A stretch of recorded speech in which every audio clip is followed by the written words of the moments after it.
Hello and welcome. If you've ever found yourself thinking, why is my teenager so extreme? Or why do they see everything in black and white? You are not alone. Many parents struggle with this phase. One day your child seems reasonable, and the next they are passionately arguing about fairness, justice, freedom, or how the world should change. Their opinions feel intense, sometimes unrealistic, sometimes even confrontational. And the natural response for many adults is to bring them back to reality. So we say things like, that's not how the world works, or you'll understand when you're older. It feels like guidance, it feels like we're helping them mature. But in reality, something important is being shut down in that moment. What you are witnessing in adolescence is not immaturity, it is the awakening of moral intelligence.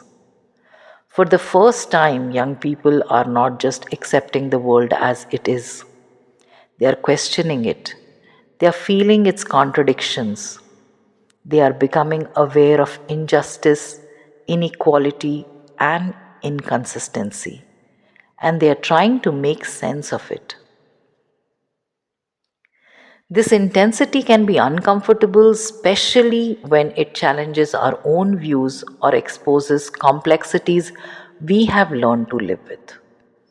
But dismissing it has consequences because when a child's ideals are brushed aside, they don't just feel corrected, they feel invalidated. They begin to internalize that their values are impractical and that their passion is excessive and that their questions are naive. And slowly, what you see is not maturity but withdrawal.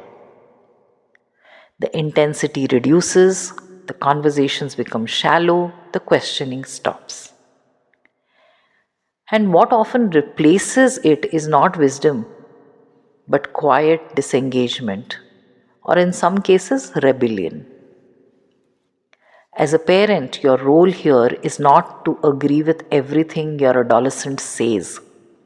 In fact, many of their views will be incomplete, untested, or overly simplified.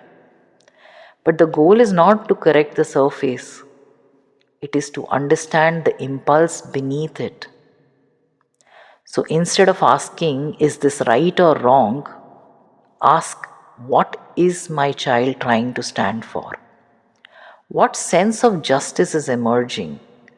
What kind of world are they imagining? What value are they trying to protect? When you engage at that level, something shifts. Your child feels taken seriously, not as someone who needs to be fixed, but as someone who is growing into their own thinking, and that keeps the relationship open. Because adolescents don't expect you to have all answers, but they need you to know that their inner world is respected. This is where many parents unintentionally create distance, not through conflict, but through dismissal. A small smile, a casual remark, a quick correction, and the message is received. This part of you is not valid. Over time, they stop bringing that part of themselves to you. And that is a loss, not just for them, but for the relationship. It's also important to recognize that idealism is not something to outgrow, it is something to refine. Cynicism is often mistaken for maturity, but it is usually just disappointment that has been unprocessed. True maturity is the ability to hold on to one's ideals while learning how to live with them in a complex world. And this is where your guidance matters.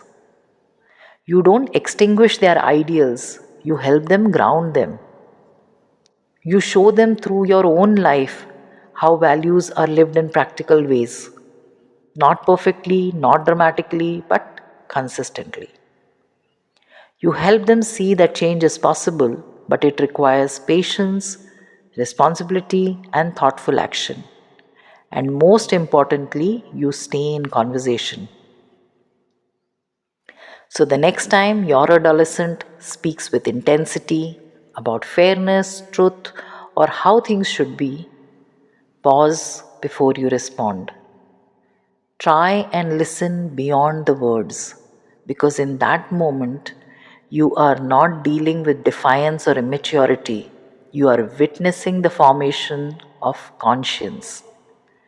And how you respond will determine whether that conscience strengthens or slowly fades.